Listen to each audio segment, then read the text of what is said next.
اللہ نے یہاں ایک بات یہ کہی کہ اپنے رب کے لیے صبر کرو. ایک ہوتا ہے کہ ہم لوگوں کو دکھانے کے لیے صبر کرتے ہیں، اور ایک ہوتا ہے انسان اللہ کے لیے صبر کرتا ہے. اللہ کو وہی صبر چاہیے.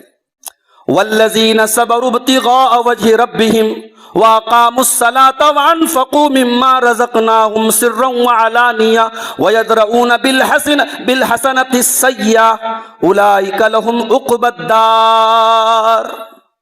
وہ لوگ جنہوں نے اپنے رب کو خوش کرنے کے لیے صبر کیا، نماز قائم کی. اللہ جعل القمر نورا والشمس ضیاء، اللہ نے چاند کو نور کا ذریعہ بنایا اور سورج کو ضیاء کا مرکز بنایا. علامہ ابن رجب نے لکھا ہے اس حدیث کی تشریح میں کہ صبر کو اللہ کے نبی نے ضیاء کہا.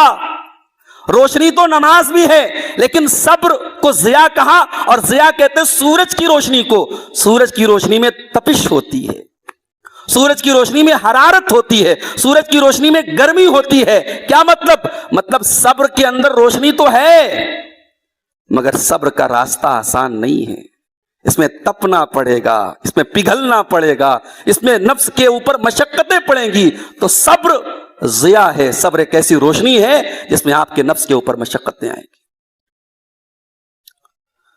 اور یہ صبر وہ چیز ہے کہ اللہ تعالیٰ نے سورہ سجدہ میں فرمایا کہ دنیا میں امامت اگر چاہیے تو دو چیزیں تمہارے اندر ہونی چاہیے. ذکر کرتا ہے تو صبر کا بھی ذکر کرتا ہے. وَأَمُرْ أَهْلَكَ بِالصَّلَاةِ وَاصْطَبِرْ عَلَيْهَا، اے نبی اپنی فیملی کو، اپنے پریوار کو نماز کا حکم دو اور خود بھی نماز کے اوپر جمے رہو، نماز کے اوپر صبر کرتے رہو. نماز کے لیے صبر چاہیے. کاروبار آپ کر رہے ہیں، بزنس کر رہے ہیں، کسٹمر آ گیا ہے. اسی بنارس کے ایک حاجی صاحب تھے، ممبئی جایا کرتے تھے کاروبار کے سلسلے میں. وہاں ممبئی کے لوگوں نے مجھے بتایا کہ وہ مشہور تھے بنارس کے وہ حاجی صاحب. وہ حافظ ہو رہی ہے الصلاۃ خیر من النوم کے اوپر اپنے کمبل کو، اپنی چادر کو ترک کر دینا، اپنے آرام دہ بستر کو ترک کر دینا اور وضو بنا کر کے مسجد میں آ کر کے جماعت سے نماز ادا کرنا. کیا یہ صبر نہیں ہے میرے بھائیو؟ یہ بہت بڑا صبر ہے. نماز کے لیے آپ کو صبر چاہیے. اسی لیے اللہ جب نماز کا ذکر کرتا ہے تو صبر کا بھی ذکر کرتا ہے. وَأَمُرْ أَهْلَكَ بِالصَّلَاةِ وَاصْطَبِرْ عَلَيْهَا، اے نبی اپنی فیملی کو، اپنے پریوار کو نماز کا حکم دو اور خود بھی نماز کے اوپر جمے رہو، نماز کے اوپر صبر کرتے رہو. نماز کے لیے صبر چاہیے. کاروبار آپ کر رہے ہیں، بزنس کر رہے ہیں، کسٹمر آ گیا ہے. اسی بنارس کے ایک حاجی صاحب تھے، ممبئی جایا کرتے تھے کاروبار کے سلسلے میں. وہاں ممبئی کے لوگوں نے مجھے بتایا کہ وہ مشہور تھے بنارس کے وہ حاجی صاحب، وہ حافظ جی. وہ آتے تھے اور نماز کا ٹائم ہوتا تھا تو اپنے کسٹمر کو چھوڑ کر کے وہ مسجد کی طرف جاتے تھے. اب وہ ماحول بدل گیا صاحب. الحمدللہ نحمده ونستعینه ونستغفره ونعوذ باللہ من شرور انفسنا ومن سیئات اعمالنا من يهده الله فلا مضل له ومن يضلل فلا هادي له واشهد ان لا اله الا الله وحده لا شريك له واشهد ان محمدا عبده ورسوله. يا أيها الذين آمنوا اتقوا الله حق تقاته ولا تموتن إلا وأنتم مسلمون.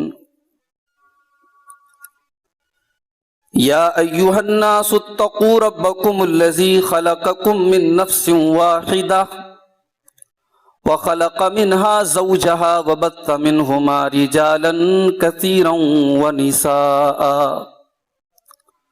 واتقوا الله الذي تساءلون به والأرحام إن الله كان عليكم رقيبا. يا أيها الذين آمنوا اتقوا الله وقولوا قولا سديدا يصلح لكم أعمالكم ويغفر لكم ذنوبكم ومن يطع الله ورسوله فقد فاز فوزا عظيما.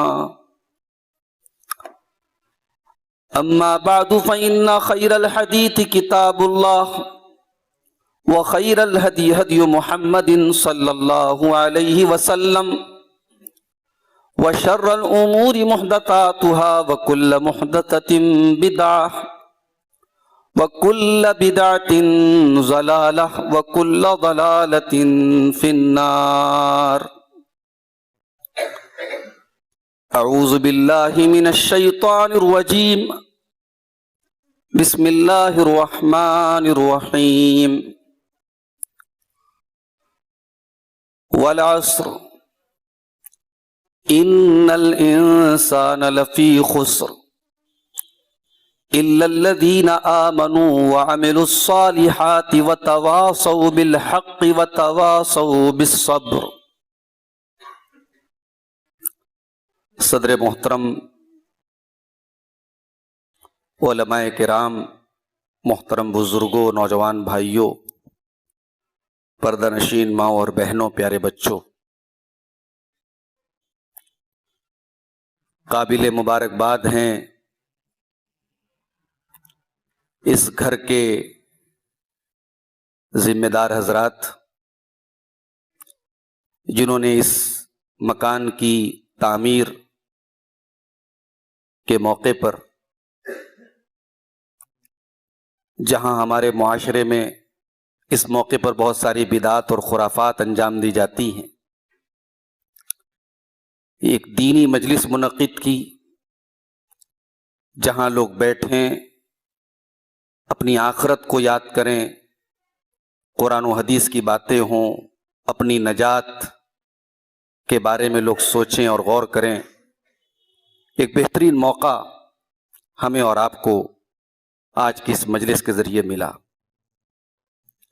مجھ سے پہلے ہمارے انتہائی قابل احترام شیخ عبداللہ عبدالرؤف سلفی حفظہ اللہ کا خطاب ابھی آپ نے سماعت کیا. گھروں کی اصلاح کے تعلق سے، گھر کی کیا اہمیت ہے، گھر والوں کی کیا ذمہ داریاں ہیں، اس موضوع پر آپ نے بڑا جامع خطاب سماعت فرمایا.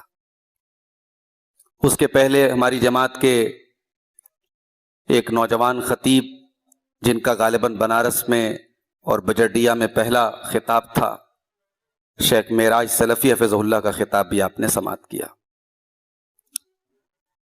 میں آج سوچ رہا ہوں کہ قرآن کریم کی سب سے چھوٹی سورتوں میں سے جو ایک سورت ابھی میں نے آپ کے سامنے پڑھی ہے، اس پوری سورت پر نہیں، اس سورت میں بیان کی گئی ایک پوائنٹ پر کچھ بات آپ کے سامنے رکھوں. مشہور سورت ہے، ہمیں اور آپ کو یاد ہے، سورۃ العصر.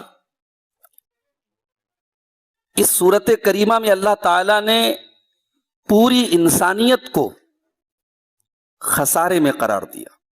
والعصر ان الانسان لفی خسر. قسم ہے زمانے کی، بے شک تمام کے تمام انسان خسارے میں ہیں، گھاٹے میں ہیں، لاس میں ہیں. الا الذین آمنوا. صرف وہ لوگ خسارے میں نہیں ہیں، صرف وہ لوگ پروفٹ میں ہیں، صرف وہ لوگ فائدے میں ہیں، صرف وہی لوگ اللہ تعالیٰ کیا نجات پائیں گے جن کے اندر 4 کوالٹی ہو. الا الذین آمنوا وعملوا الصالحات وتواصوا بالحق وتواصوا بالصبر. جو ایمان لائے، جنہوں نے نیک عمل کیے، جنہوں نے حق بات کی، ایک دوسرے کو وصیت کی، اور جنہوں نے صبر کی، ایک دوسرے کو وصیت کی. یہاں اللہ تعالیٰ نے جو چوتھی چیز بیان کی ہے، صبر. یہ صبر ہے کیا؟ اور کیا یہ صبر اتنی اہم چیز ہے کہ اللہ تعالیٰ نے پوری انسانیت کو گھاٹے اور خسارے سے بچانے والی جو 4 صفات بیان کی، ان میں سے ایک صفت صبر بھی ہے.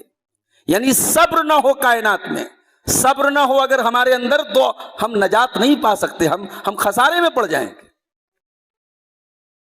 بھئی کچھ تو ہے اس کے اندر اہم بات نا. اور قرآن مجید میں اللہ تعالیٰ نے 90 سے زائد مقامات پر صبر کا ذکر کیا ہے. 90 ٹائمز 90 سے زیادہ مقامات پر اللہ نے صبر کا ذکر کیا ہے، اور کہیں کہیں تو اللہ تعالیٰ نے صبر اور نماز کو ملا دیا ہے. وَاسْتَعِينُوا بِالصَّبْرِ وَالصَّلَاةِ وَإِنَّهَا لَكَبِيرَةٌ إِلَّا عَلَى الْخَاشِعِينَ. میرے بندو، جب تمہارے اوپر مصیبتوں کے پہاڑ ٹوٹ پڑیں، جب تمہارے اوپر آزمائشیں آ جائیں، جب تمہارے اوپر تکلیفیں آ جائیں، تو 2 چیزوں کے ذریعے تم اللہ کی مدد طلب کیا کرو. 2 چیزوں کے ذریعے تم ہمت اور حوصلہ تم کو ملے گا. بالصبر والصلاۃ، ایک تو تمہیں صبر کو اپنانا پڑے گا، دوسرے نماز کا سہارا لینا ہوگا، نماز کی پابندی کرنی ہوگی. غور کیجیے آپ، اللہ مصیبتوں میں ہمیں صبر کا سہارا لینے کی تلقین کر رہا ہے. صبر ہے کیا؟ ایک بڑی پیاری حدیث آپ کو سنانا چاہتا ہوں. ہو سکتا ہے یہ حدیث آپ نے پہلے بھی سنی ہو، مگر آج اس حدیث سے ایک نیا پوائنٹ آپ کے سامنے پیش کرنا چاہتا ہوں. صحیح مسلم کی روایت ہے، اللہ کے پیارے نبی صلی اللہ علیہ وسلم فرماتے ہیں الطہور شطر الایمان، پاکی آدھا ایمان ہے. ایک انسان اگر پاک نہیں ہے تو مومن نہیں ہو سکتا، پاکی آدھا ایمان ہے. والحمدللہ تملأ المیزان، اور زبان سے جو انسان الحمدللہ بول دیتا ہے، اس کے اندر اتنی طاقت ہے، اتنا پاور ہے کہ قیامت کے دن عمل کے ترازو کو الحمدللہ بھی بھر سکتا ہے. وسبحان اللہ والحمدللہ تملأان ما بین السماء والارض، اور سبحان اللہ اور الحمدللہ یہ دونوں کلمات زمین و آسمان کے درمیان کے گیپ کو بھر سکتے ہیں. اتنا ثواب ہے ان کا، اتنا اجر ہے کہ ان کے ثواب سے زمین و آسمان کے درمیان کا گیپ بھرا جا سکتا ہے. اس کے بعد اللہ کے نبی فرماتے الصلاۃ نور، نماز روشنی ہے، والصدقۃ برہان، اور صدقہ دلیل ہے، برہان ہے. صدقہ کس بات کی دلیل ہے؟ صدقہ اس بات کی دلیل ہے کہ انسان کے دل میں مال کی محبت سے بڑھ کر کے اللہ کی محبت ہے. جو انسان صدقہ کرتا ہے، اس کا مطلب کہ مال کی محبت تو سب کے اندر ہے نا. وَإِنَّهُ لِحُبِّ الْخَيْرِ لَشَدِيدٌ، اللہ نے فرمایا انسان مال کی محبت میں بڑا سخت ہے. تو کوئی اگر یہ کہتا ہے مجھے مال سے محبت نہیں، جھوٹ بول رہا ہے. وہ مال سے محبت تو سب کو ہے. اب مال کی محبت سے زیادہ اگر اللہ کی محبت ہے تو انسان صدقہ خیرات کرے گا. فرمایا الصدقۃ برہان، صدقہ دلیل ہے، برہان ہے، پروف ہے کہ انسان کے دل میں اللہ کی محبت ہے. اس کے بعد اللہ کے نبی فرماتے ہیں والصبر ضیاء، اور صبر بھی روشنی ہے. نماز کو بھی روشنی کہا گیا، صبر کو بھی روشنی کہا گیا، لیکن دونوں کے بیچ میں فرق ہے. نماز کو نور کہا گیا اور صبر کو ضیاء کہا گیا. یہ بہت قابل غور چیز ہے. نماز بھی روشنی ہے. زندگی میں جب کبھی اندھیرا چھا جائے، راستہ نہ نظر آئے، نماز کا سہارا لو، نماز کی پابندی کرو، اللہ کے آگے جھک جاؤ. وہ علامہ اقبال کا شعر ہے نا، وہ ایک سجدہ جسے تو گراں سمجھتا ہے، 1000 سجدوں سے دیتا ہے آدمی کو نجات. ایک اللہ کے آگے سر جھکانے کی عادت سیکھ لو تو کسی اور کے آگے سر جھکانے کی ضرورت انشاءاللہ نہیں پڑے گی. یہ جو در در پہ جھک رہے ہیں ہماری قوم جو در در جھک رہی ہے، ایک اللہ کے در سے ہٹی ہے، اس لیے در در کی ٹھوکریں کھا رہی ہے. نماز روشنی ہے، لیکن نماز کو نور کہا اور صبر کو ضیاء کہا.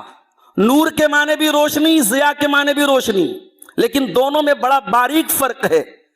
چاند کی روشنی کو نور کہتے ہیں اور سورج کی روشنی کو ضیاء کہتے ہیں. الذی جعل القمر نورا والشمس ضیاء، اللہ نے چاند کو نور کا ذریعہ بنایا اور سورج کو ضیاء کا مرکز بنایا. علامہ ابن رجب نے لکھا ہے اس حدیث کی تشریح میں کہ صبر کو اللہ کے نبی نے ضیاء کہا.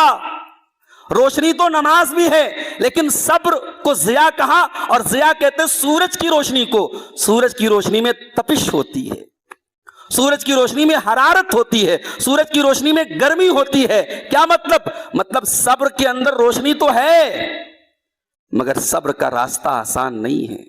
اس میں تپنا پڑے گا، اس میں پگھلنا پڑے گا، اس میں نفس کے اوپر مشقتیں پڑیں گی. تو صبر ضیاء ہے، صبر ایک ایسی روشنی ہے جس میں آپ کے نفس کے اوپر مشقتیں آئیں گی. اور یہ صبر وہ چیز ہے کہ اللہ تعالیٰ نے سورہ سجدہ میں فرمایا کہ دنیا میں امامت اگر چاہیے تو دو چیزیں تمہارے اندر ہونی چاہیے. وَجَعَلْنَا مِنْهُمْ أَئِمَّةً يَهْدُونَ بِأَمْرِنَا لَمَّا صَبَرُوا وَكَانُوا بِآيَاتِنَا يُوقِنُونَ. ہم نے ان لوگوں کو قوموں کا امام بنایا جنہوں نے صبر سے کام لیا اور جو ہماری آیتوں کے اوپر یقین رکھا کرتے تھے، ایمان رکھا کرتے تھے. جس قوم کے اندر صبر نہ ہو، جن افراد کے اندر صبر نہ ہو، وہ قیادت نہیں کر سکتے، وہ قوم کے لیڈر نہیں بن سکتے. جن کے اندر برداشت کا مادہ نہ ہو، جن کے اندر صبر نہ ہو، وہ قوم کی لیڈرشپ نہیں کر سکتے. قیادت اور امامت کے لیے صبر ضروری ہے. اور آگے بڑھیے. اللہ تعالیٰ نے اپنے نبی کے اوپر جب قرآن کی ابتدائی آیات نازل کی، جب ابتدائی وحی آپ کے اوپر نازل ہوئی، وہاں اللہ نے کیا فرمایا؟ یا ایھا المدثر قم فانذر وربک فکبر وثیابک فطہر والرجز فہجر ولربک فاصبر. اے کمبل میں لپٹے ہوئے، چادر اوڑے ہوئے میرے نبی، اپنے رب کی بڑائی بیان کیجیے، اپنے کپڑے کو پاک کیجیے، ہر قسم کی گندگی سے تعلق توڑ دیجیے. وَلِرَبِّكَ فَاصْبِرْ، اور اپنے رب کے لیے صبر کیجیے. یہ قرآن کی وہ آیتیں ہیں جو اللہ کے نبی پر بالکل ابتدا میں نازل تھی. اللہ تعالیٰ اپنے نبی کے کندھے پر نبوت کی ذمہ داری ڈالتے ہوئے یہ حکم دے رہا ہے کہ اے نبی، یہ راستہ کوئی پھولوں کی سیج نہیں ہے، یہ کانٹوں کا راستہ ہے. اے نبی، یہ مکہ والے جو آج تک آپ کو چاہتے تھے، آپ کو پلکوں پہ بٹھاتے تھے، صادق کہتے تھے، امین کہتے تھے، اب آپ کو بڑی تکلیفیں دیں گے اور آپ کو صبر سے کام لینا پڑے گا. اور اللہ نے یہاں ایک بات یہ کہی کہ اپنے رب کے لیے صبر کرو. ایک ہوتا ہے کہ ہم لوگوں کو دکھانے کے لیے صبر کرتے ہیں، اور ایک ہوتا ہے انسان اللہ کے لیے صبر کرتا ہے. اللہ کو وہی صبر چاہیے. والذین صبروا ابتغاء وجہ ربہم وَأَقَامُوا الصَّلَاةَ وَأَنفَقُوا مِمَّا رَزَقْنَاهُمْ سِرًّا وَعَلَانِيَةً وَيَدْرَؤُونَ بِالْحَسَنَةِ السَّيِّئَةَ أُولَٰئِكَ لَهُمْ عُقْبَى الدَّارِ. وہ لوگ جنہوں نے اپنے رب کو خوش کرنے کے لیے صبر کیا، نماز قائم کی، اللہ کی راہ میں خرچ کرتے رہے، برائی کا بدلہ بھلائی سے دیتے رہے، ان کو جنت ملے گی. تو یہ صبر ہے میرے بھائی. صبر کہتے کس کو ہیں؟ صبر تین چیزوں کا نام ہے، اس کو نوٹ کر لیجئے. ہم لوگ صبر کا لفظ بہت سنتے ہیں لیکن صبر کی حقیقت ہم نہیں جانتے. صبر حقیقت میں تین چیزوں کو کہتے ہیں. حبس النفس علی طاعت اللہ، اللہ کی اطاعت کے کام کے اوپر اپنے نفس کو روک لینا، اپنے آپ کو جما لینا، اپنے آپ کو ثابت قدم رکھنا، یہ صبر کی پہلی قسم ہے. اور اللہ کی نافرمانی اور گناہ سے اپنے آپ کو بچا لینا، یہ صبر کی دوسری قسم ہے. اور اللہ کی تقدیر کے اوپر راضی رہنا، یہ صبر کی تیسری قسم ہے. ان تینوں چیزوں کا نام صبر ہے. اور اگر آپ صبر کا یہ مطلب سمجھ جائیں تو آپ غور کریں تو پوری شریعت صبر ہے. بھئی توحید کیا ہے؟ صبر ہے. شرک کے اڈے کھلے ہیں، غیر اللہ کی عبادتیں ہو رہی ہیں، وہاں میلے ٹھیلے بھی ہیں، وہاں مستیاں بھی ہیں، وہاں آنکھوں کی جو ہے لذتیں بھی ہیں، وہاں نفس کی لذتیں بھی ہیں، مگر اپنے آپ کو ان کفریات سے، ان شرکیات سے بچا لینا، یہی تو صبر ہے میرے بھائی. تڑپایا جائے، ستایا جائے، ایذائیں دی جائیں، اپنے آپ کو توحید پر قائم رکھا جائے جیسے صحابہ کرام نے رکھا، اسی کا نام تو صبر ہے میرے بھائی. آج ہم اس دور میں آ گئے جہاں چند ٹکوں کے بدلے آج ایمان بک جاتا ہے، جہاں سوشل میڈیا کا ایک محبت کا اقرار ایک مسلمان لڑکی کو اسلام سے نکل کر کے کفر کے راستے کی طرف لے کے چلا جاتا ہے. یہ عشق اور محبت کا جال اتنا خطرناک ہو گیا، ایمان کی محبت سے بھی بڑھ کے ہو گیا. یہ غور کرنے کی بات ہے. ان الذين قالوا ربنا الله ثم استقاموا تتنزل عليهم الملائكة الا تخافوا ولا تحزنوا وابشروا بالجنة التي كنتم توعدون. اللہ کہہ رہا ہے میرے بندے جو اللہ کو اپنا رب مانتے ہیں اور پھر اس کے اوپر جم جاتے ہیں، ڈٹ جاتے ہیں، اس سے پیچھے نہیں ہٹتے ہیں، کچھ بھی ہو جائے ایمان کو نہیں چھوڑتے، توحید کو نہیں چھوڑتے. اللہ فرماتا ہے ہمارے فرشتے آ کر کے ان کو خوشخبری دیتے ہیں، ہمارے فرشتے آ کر کے ان کو تسلی دیتے ہیں، تمہیں ڈرنے کی ضرورت نہیں ہے، تمہیں غم کرنے کی ضرورت نہیں ہے، تمہیں وہ جنت مل کر کے رہے گی جس جنت کو تم سے وعدہ کیا گیا ہے. تو یہ صبر کی پہلی قسم ہے. جاڑے کا موسم ہے، رات کو 12 بجے سوئیں، 2 بجے سوئیں، 3 بجے سوئیں. اگر صبح 5 بجے فجر کی اذان ہو رہی ہے، الصلاۃ خیر من النوم کے اوپر اپنے کمبل کو، اپنی چادر کو ترک کر دینا، اپنے آرام دہ بستر کو ترک کر دینا اور وضو بنا کر کے مسجد میں آ کر کے جماعت سے نماز ادا کرنا. کیا یہ صبر نہیں ہے میرے بھائیوں؟ یہ بہت بڑا صبر ہے. نماز کے لیے آپ کو صبر چاہیے. اسی لیے اللہ جب نماز کا ذکر کرتا ہے تو صبر کا بھی ذکر کرتا ہے. وَأَمُرْ أَهْلَكَ بِالصَّلَاةِ وَاصْطَبِرْ عَلَيْهَا. اے نبی اپنی فیملی کو، اپنے پریوار کو نماز کا حکم دو اور خود بھی نماز کے اوپر جمے رہو، نماز کے اوپر صبر کرتے رہو. نماز کے لیے صبر چاہیے. کاروبار آپ کر رہے ہیں، بزنس کر رہے ہیں، کسٹمر آ گیا ہے.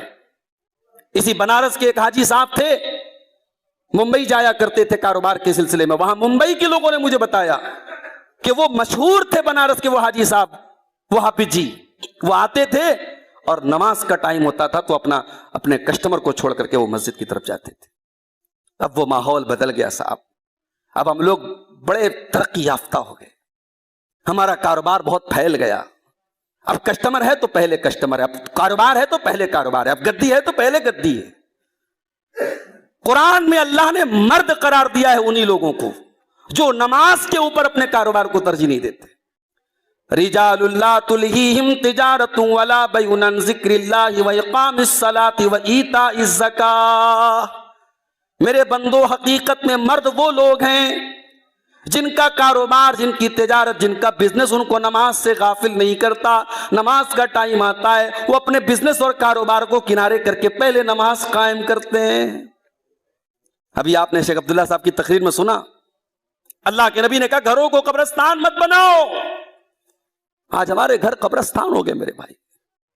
ہمارے بزرگوں کے گھروں میں مٹیوں کی دیواریں تھیں، یہ ماربل نہیں بچھے تھے، یہ خوبصورت پینٹ نہیں تھے، یہ ٹائلز نہیں بچھے تھے، مگر ان گھروں میں قرآن کی تلاوتیں ہوا کرتی تھی. صبح سویرے عورتیں اٹھتی تھی تو پہلے قرآن کھول کے پڑھتی تھی.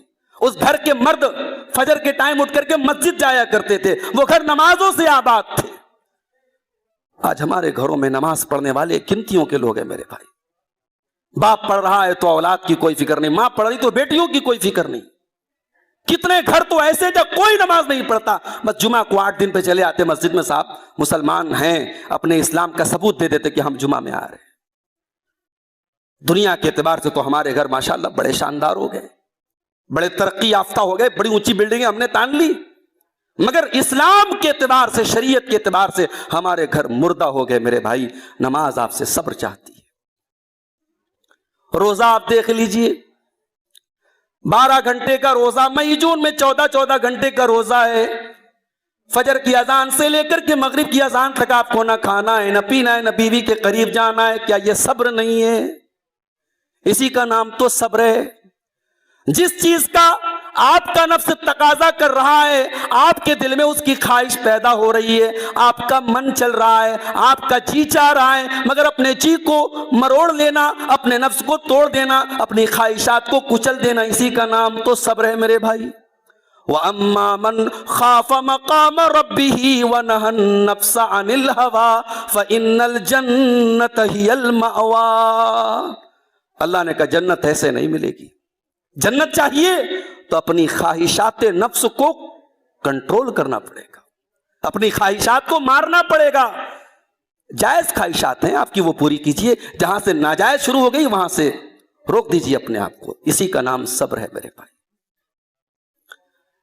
بلکہ صرف نماز صبر نہیں ہے، صرف روزہ صبر نہیں ہے، صرف زکوٰۃ صبر نہیں ہے، صرف حج صبر نہیں ہے۔ آپ کن لوگوں کے ساتھ اٹھتے بیٹھتے، آپ کی کمپنی کن لوگوں کے ساتھ ہے، آپ کا بیٹھکا کن لوگوں کے ساتھ ہے، آپ کے دوست سنگی کیسے ہیں، وہاں بھی صبر کی ضرورت پڑے گی۔ آدمی کس سے دوستی کرتا ہے؟ جس سے ہمارا مزاج میل کھاتا ہو۔ پیسے والے پیسے والوں سے دوستی کرتے ہیں، اونچے مقام والے اونچے مقام والوں سے دوستی کرتے ہیں۔ بھئی کون امیر آدمی ہے، سیٹ آدمی ہے جو غریب سے دوستی؟ غریب آدمی کو چمچہ بنائے گا، دوست نہیں بنائے گا، اس سے جوتا اٹھوائے گا، اپنا دوست نہیں بنائے گا۔ یہی مزاج ہے نا سماج کا۔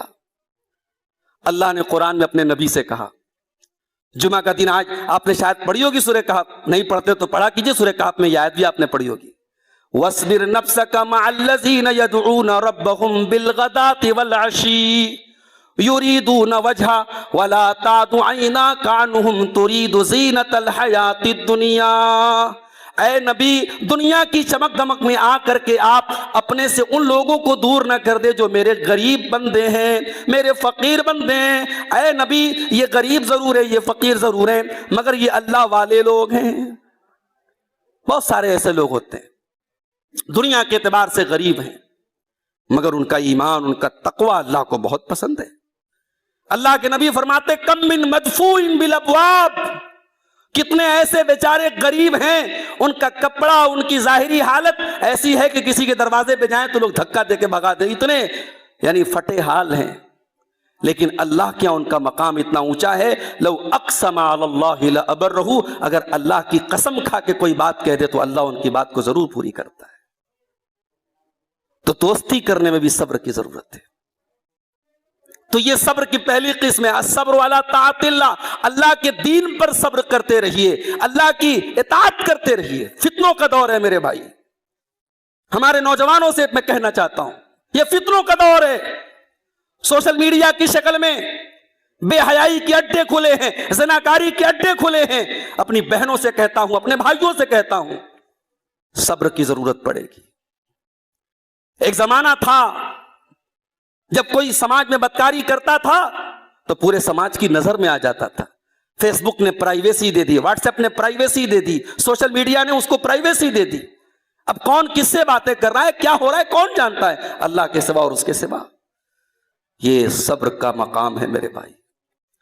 اللہ کے نبی فرماتے ہیں، وَيْلٌ لِّلْعَرَبِ مِنْ شَرٍّ قَدِ اقْتَرَبَ، عربوں کے لیے بربادی ہے، عرب کے لوگوں تم پر بربادی آنے والی ہے، ایک ایسا شر اور ایک ایسا برا دور آنے والا ہے جو بالکل قریب آ چکا ہے۔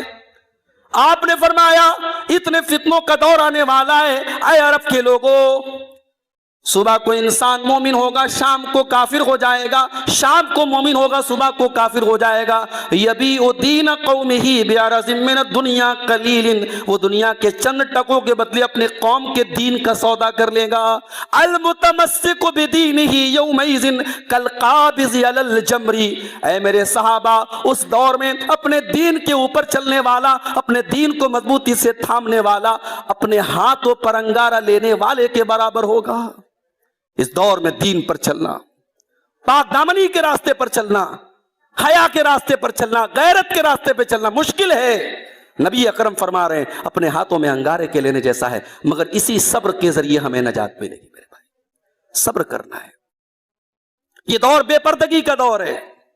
مسلمان لڑکیاں آج اپنی تصویریں وائرل کرتی ہیں، سوشل میڈیا پر اپنے فوٹوز ڈالتی ہیں، اپنے حسن کی نمائش کرتی ہیں، لیکن ایک مسلمان لڑکی وہ سوشل میڈیا کا استعمال کر رہی ہے اچھے مقاصد کے لیے، اچھے کاموں کے لیے، وہ اپنے آپ کو بچا کے رکھتی ہے ان فتنوں سے۔ کیا صبر کی ضرورت نہیں ہے؟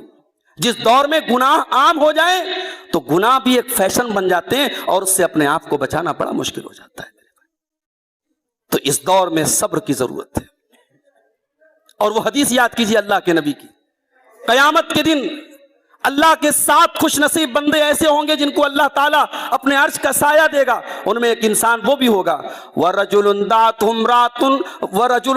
امْرَأَةٌ ذَاتُ مَنْصَبٍ وَجَمَالٍ فَقَالَ إِنِّي أَخَافُ اللَّهَ، وہ انسان جس کو کوئی خوبصورت عورت، کوئی پیسے والی عورت، کوئی صاحب جمال عورت، کوئی صاحب منصب عورت گناہ کی دعوت دے اور وہ یہ کہہ کے ٹکرا دے کہ میں اللہ سے ڈرتا ہوں، آج تو نوجوان گناہ کا موقع تلاش کرتا ہے.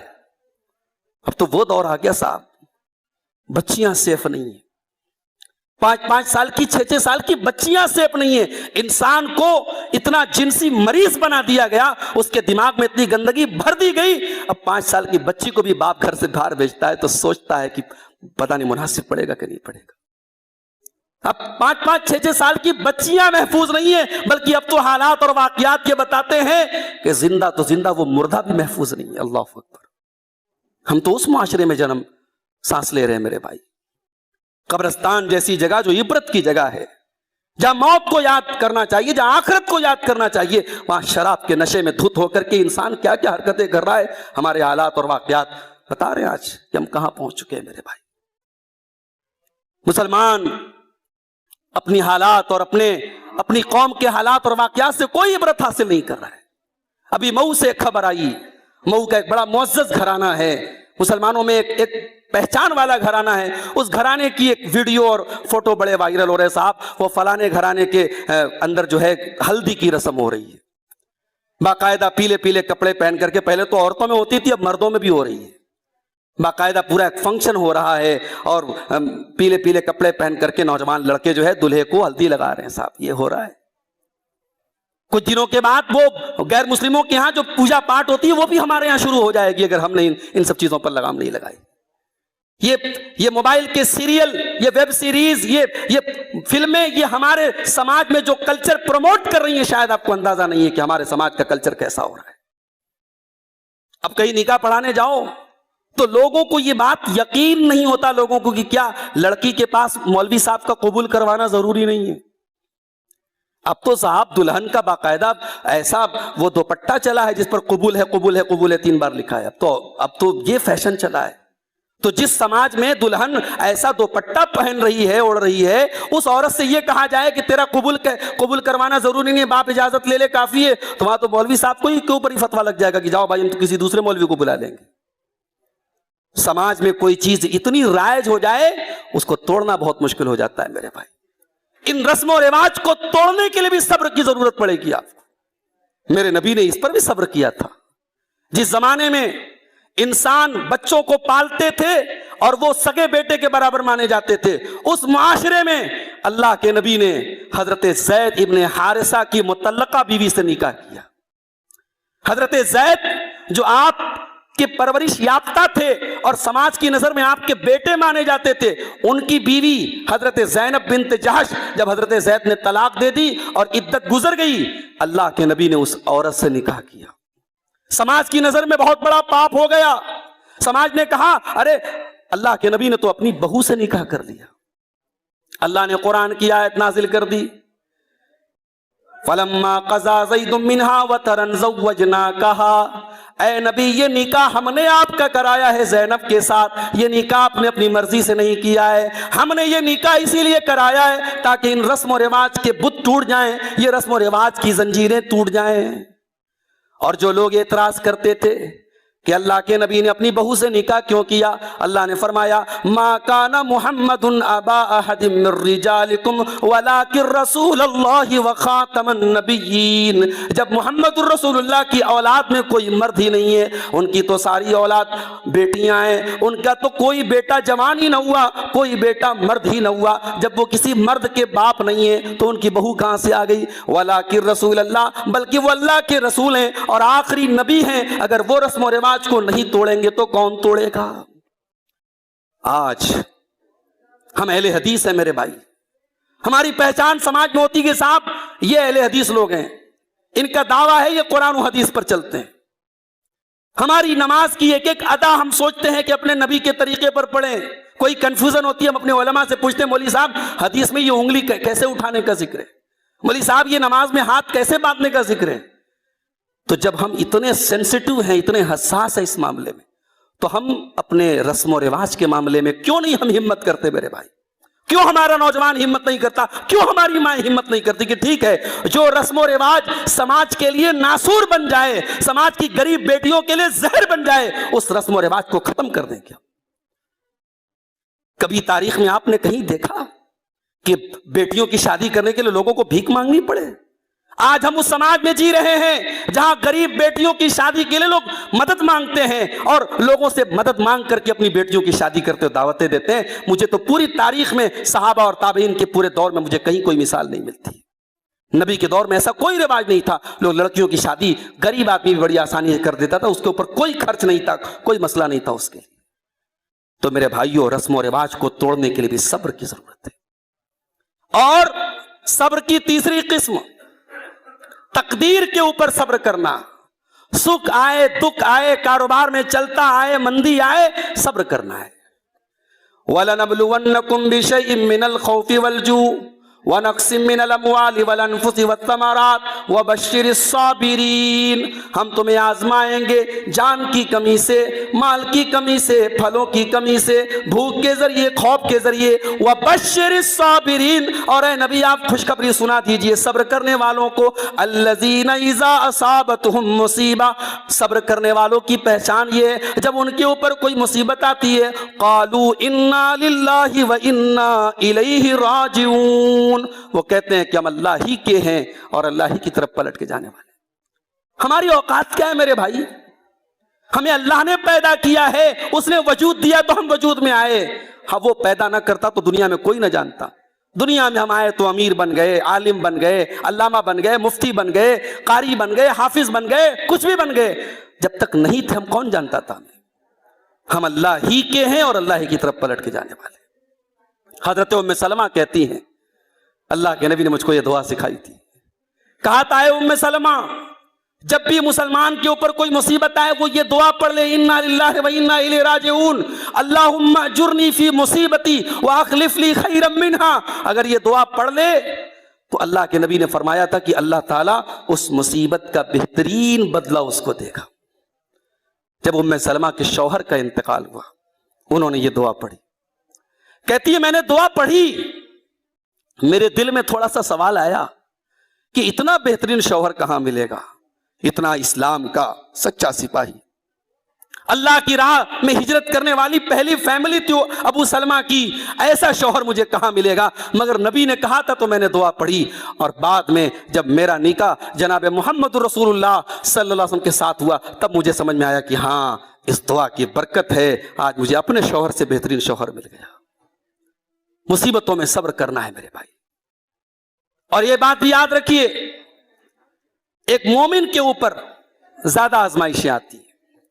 اللہ کے نبی نے فرمایا ان اشد الناس بلاء الانبیاء, لوگوں میں سب سے زیادہ آزمائش نبیوں کی گئی, اور پھر نبیوں کے بعد جو جتنا نیک ہوتا تھا اس کی اتنی زیادہ آزمائش ہوتی تھی.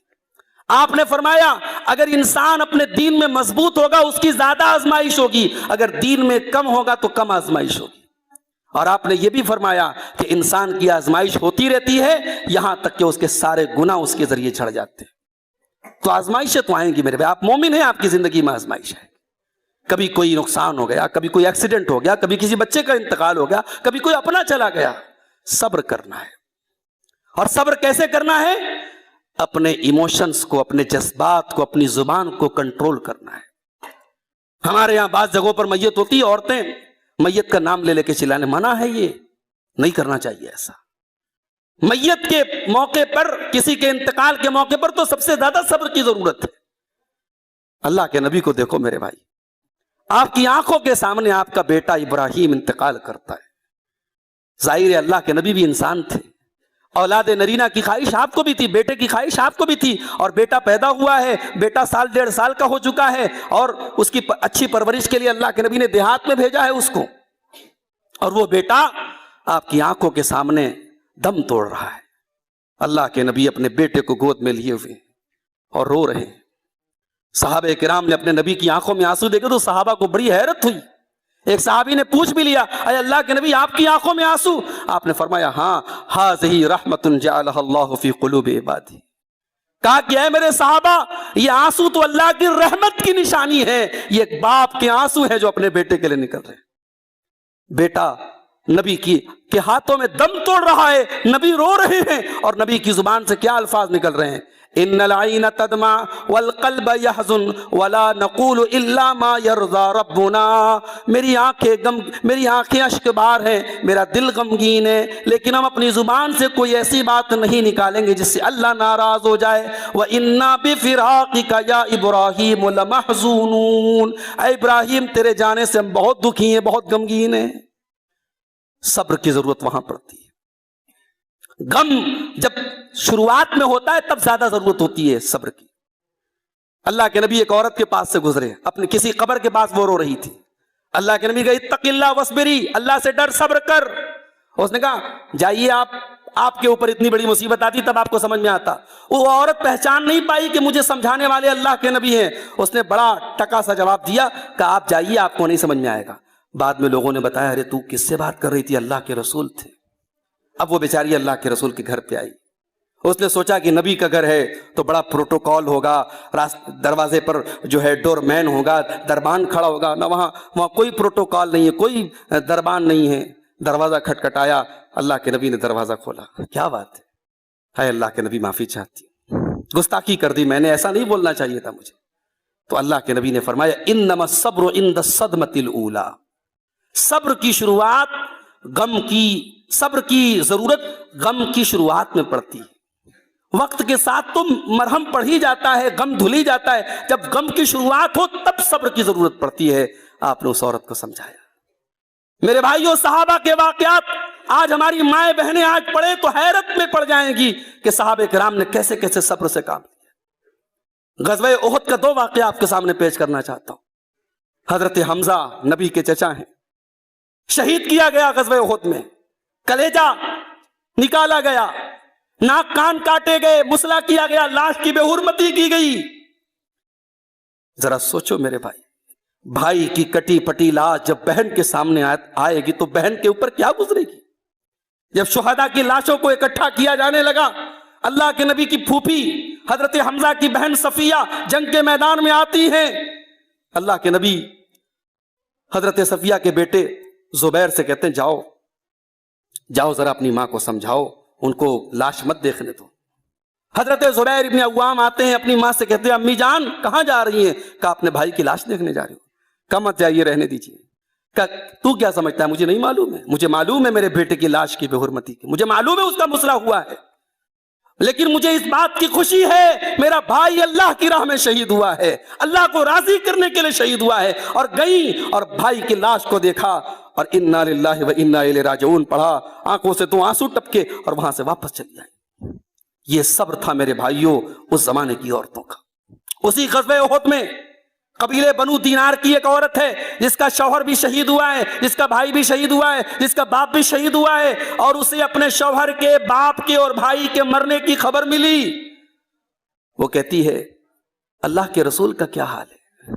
لوگ کہتے نہیں اللہ کے رسول ٹھیک ہیں، آپ صحیح سلامت ہیں۔ کہتے نہیں ارونی ہی، مجھے اللہ کے نبی کا دیدار کراؤ، میں دیکھنا چاہتی ہوں۔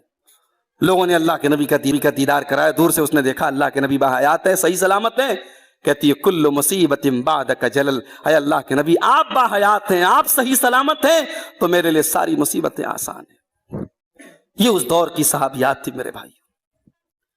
ایک صحابیہ اللہ کے نبی کے پاس آتی ہیں، کالی کلوٹی ہیں، رنگ کے اعتبار سے حبشی ہیں، آ کر کے کہتی ہیں کہ اے اللہ کے نبی مجھے مرگی کا دورہ آتا ہے، انی اسرع، مجھے مرگی کا دورہ آتا ہے، وہ انی اتکشف، اور جب یہ دورہ آتا ہے تو میرا کپڑا کھل جاتا ہے، میرا سطر کھل جاتا ہے، میں بے پردہ ہو جاتی ہوں۔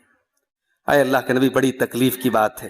کبھی مرگی کا کوئی مریض دیکھا ہوگا آپ نے؟ بڑا عجیب معاملہ، تو اس کو لوگ جوتا چپل سنگاتے ہیں، بڑی خطرناک بیماری، اللہ ہم سب کو محفوظ رکھے۔ تو اس نے کہا مجھے مرگی کا دورہ آتا ہے اور یہ میرے ساتھ معاملہ ہے، میرے لیے دعا کر دیجئے اللہ کے نبی۔ اب نبی کا جواب سنو، اسی لیے اللہ قرآن میں کہتا ہے کبھی کبھی وَأَن تَصْبِرُوا خَيْرٌ لَكُمْ، مصیبت میں صبر زیادہ بہتر ہوتا ہے انسان کے۔ ہم لوگ کے اوپر جب مصیبت آتی ہے نا فوراً ہم چلانے لگتے ہیں، شکوہ کرنے لگتے ہیں۔ کبھی کبھی مصیبتوں میں صبر ہمارے لیے اس مصیبت کے دور ہونے سے زیادہ بہتر ہوتا ہے۔ اللہ کے نبی نے فرمایا اے خاتون اگر تم چاہو گی میں دعا کر دوں گا تمہاری بیماری دور ہو جائے گی، وَإِن شِئْتِ صَبَرْتِ فَلَكِ الْجَنَّةُ، اور اگر تو صبر سے کام لے گی میں گارنٹی دیتا ہوں تم کو جنت ملے گی۔ اب اس عورت کے سامنے دو راستہ ہے، اتنی خطرناک بیماری ہے اور دوسری طرف جنت کی گارنٹی ہے، اگر صبر کرے گی تو جنت کی ضمانت لے رہے اللہ کے نبی۔ میری پیاری ماں و بہنوں، اس عورت نے کتنا بہترین سلیکشن کیا، اس نے کتنا بہترین انتخاب کیا۔ اس نے کہا اے اللہ کے نبی اگر ایسی بات ہے میں صبر کرنے کے لیے تیار ہوں، میں صبر کر لوں گی، میں صبر کر لوں گی، مگر ہاں اے اللہ کے نبی جب یہ دورہ آتا ہے تو میرا کپڑا کھل جاتا ہے، میرا ستر کھل جاتا ہے۔ اے اللہ کے نبی آپ اللہ سے یہ دعا کر دیجیے، دورہ قبول ہے، بیماری قبول ہے، لوگوں کے سامنے اذیت ہو رہی وہ قبول ہے، بے پردگی قبول نہیں ہے، ستر کا کھلنا قبول نہیں۔ اے اللہ کے نبی یہ دعا کر دیجئے کہ میرا ستر نہ کھلا کرے۔ نبی نے دعا کر دی، عورت چلی گئی۔ صحابہ کہتے کسی کو جنتی عورت کو دیکھنا ہو اس عورت کو دیکھ لو۔ میری ماں اور بہنوں، وہ عورت کوئی خوبصورت نہیں تھی، لیکن اس کی شرم و حیا دیکھو، اس کی غیرت دیکھو، اس کو اپنے جسم کو ڈھانپنے کی فکر دیکھو۔ آج افسوس کی بات ہے، آج ہمارے یہاں خوبصورتی ہے، ہمارے یہاں دنیا کی چمک دمک ہے، لیکن اگر سب سے زیادہ کوئی چیز گھروں سے رخصت ہو رہی ہے تو حیا رخصت ہو رہی ہے۔ اللہ کے نبی نے فرمایا تھا الحیا والایمان قرنا جمیعا، حیا اور ایمان کا بڑا گہرا رشتہ ہے، جس سماج سے حیا چلی جائے اس سماج سے ایمان بھی چلا جاتا ہے۔ تو یہ صبر کی 3 قسمیں میرے بھائیوں، اس کو آپ یاد رکھیے۔ اللہ کے دین پر جمے رہنا، اللہ کی نافرمانی سے اپنے دامن کو بچانا، اور اللہ کی تقدیر پر صبر کرنا، ان تینوں چیزوں کا نام صبر ہے۔ اور جب آپ اپنے نفس کو صبر کا عادی بنائیں گے تو اللہ بھی آپ کو صبر کی توفیق دے گا۔ اللہ کے نبی فرماتے ہیں وَمَن يَتَصَبَّرْ يُصَبِّرْهُ اللَّهُ، جو صبر کا راستہ اپنائے گا اللہ اسے صبر دے دے گا۔ صبر یہ جو ہے اپنے سے نہیں آئے گا جب تک آپ اپنے آپ کو صبر کا عادی نہیں بنائیں گے۔ اس لیے کوشش کیجئے فتنوں کے اس دور میں ہم ان تمام چیزوں سے جو شریعت کے خلاف ہیں، جو اللہ کو ناراض کرنے والی ہیں، ان سے اپنے دامن کو بچا کے رکھیں۔ اللہ سے دعا ہے رب العالمین ہم سب کو زندگی کے تمام معاملات میں قرآن و سنت کی تعلیمات پر عمل کرنے کی توفیق عطا فرمائے۔ اس گھر کے مکینوں کو اللہ تعالیٰ دین پر ثابت قدم رکھے۔ رب العالمین اس گھر میں خیر و برکت کو نازل فرمائے، اور اللہ تعالیٰ اس گھر والوں کو توفیق دے کہ یہاں نماز کی پابندی ہو، یہاں پابندی سے قرآن کی تلاوت ہو۔ اللہ تعالیٰ اس گھر کے مکینوں کے کاروبار میں برکت دے، رزق حلال کی ہم سب کو توفیق عطا فرمائے۔ اللہ ہمارے بیماروں کو شفا عطا فرمائے۔ اللہ ہم میں سے جو روزی روٹی سے پریشان ہیں ان کے کاروبار میں برکت نصیب فرمائے۔ رب العالمین ہمارے مظلوم بھائیوں کی، جو دنیا کے کسی بھی خطے میں مظلوم ہیں، پریشان ہیں، اللہ ان کی مدد فرمائے۔ رب العالمین ہمیں ہر اس کام سے بچائے جو ہمیں جہنم کی طرف لے کے جانے والا ہے، اور ہر اس کام کی توفیق دے جو جنت کی طرف لے کے جانے والا ہے۔ رب العالمین توحید و سنت پر ہم سب کو مرتے دم تک قائم رکھے، آمین۔ وآخر دعوانا ان الحمد للہ رب العالمین، والسلام علیکم۔